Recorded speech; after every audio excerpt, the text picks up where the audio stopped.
Is it finally time to buy Peloton stock?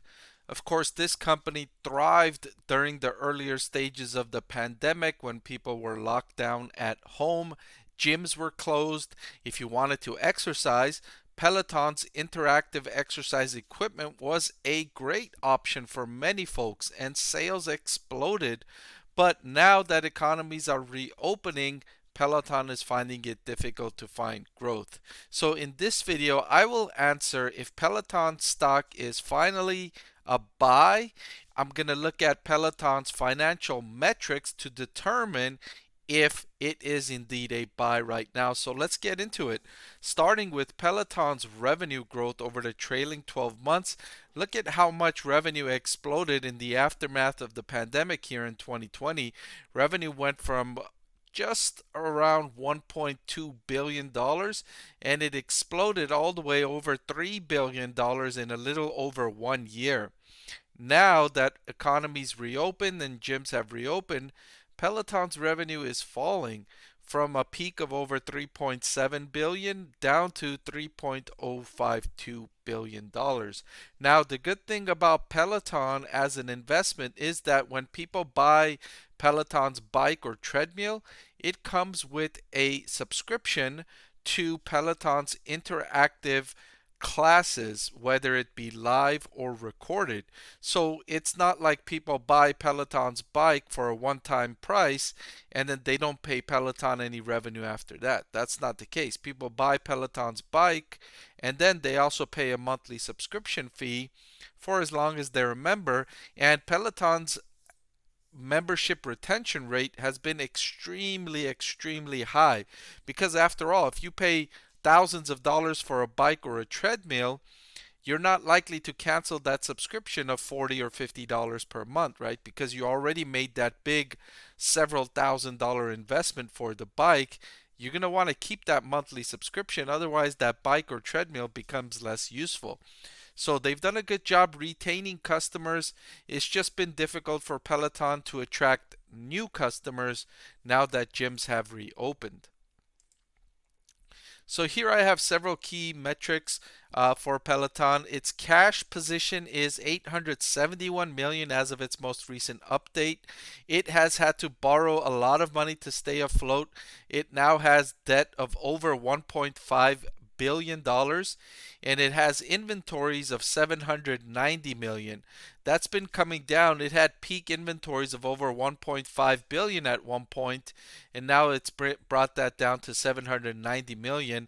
The new CEO that came in has done a good job of decreasing costs, lowering production, bringing the company down to size that matches the current consumer demand. The previous management invested aggressively in expansion, thinking these elevated growth rates during the pandemic were going to continue for several years.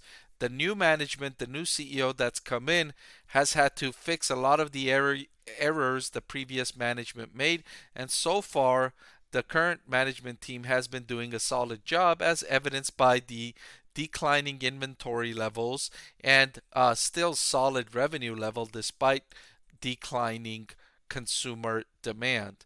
Now, the operating profit margin has also taken a big hit. Look here, at the initial stages of the pandemic, and even before that, when the company was still growing robustly, it was making progress increasing its operating profit margin.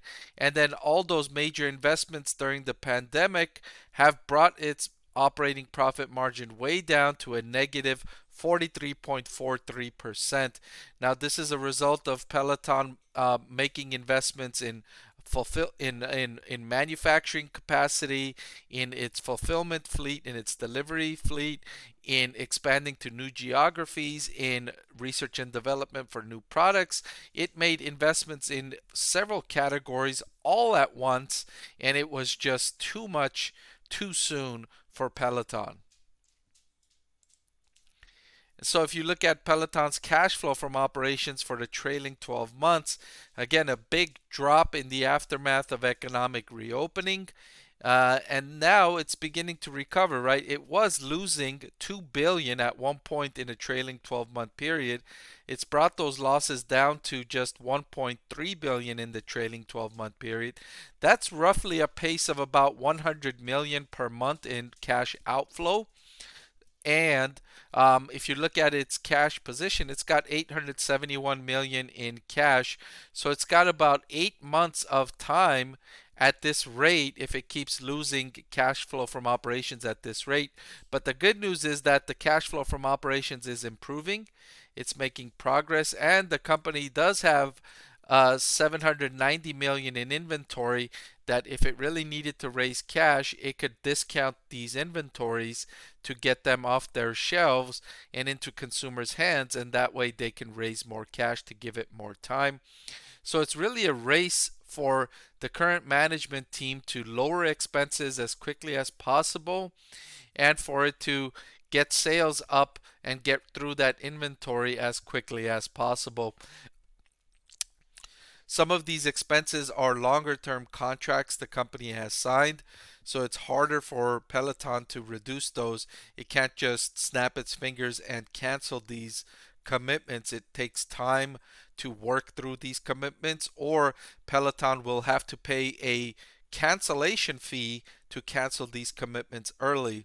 So that's why it's really a matter of time and balancing those inventory levels and cash levels to really make it through these next few quarters and these next couple of years to work through the poor decisions made by the previous management team who really overinvested in Peloton's expansion. Finally, let's look at the valuation. So Peloton stock is trading at a price to sales ratio of 1.03, near the lowest level it's been and way lower than the levels it was at before the outbreak. So before the outbreak, Peloton was trading at a price to sales closer to 6, and now in the aftermath it's down to 1. But look, during the peak it was trading at a price to sales of over 18. So it's 1/18th of the value it was at during the peak, but that was a different time during the peak. During this peak, Peloton was growing sales over 100% as well as delivering operating profits, not losses.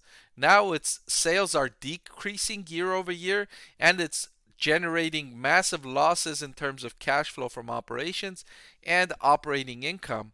So it makes sense that the stock is a significantly lower valuation than it was at its peak. So to answer the question, is Peloton stock finally a buy, or is it finally time to buy Peloton stock? I want to thank the Motley Fool for sponsoring this video. Visit fool.com/parkev for the 10 best stocks to buy now. I would say no, it's still a little too early. I still want to see a little more progress in the company cutting costs, reducing cash outflows, and putting the business on a more sustainable level before I would commit to buying this stock. All right, so that's all I've got for this video. I've hand selected a few of my other videos that I think you will enjoy. So please click on one of those and I'll see you over there. Thank you for watching.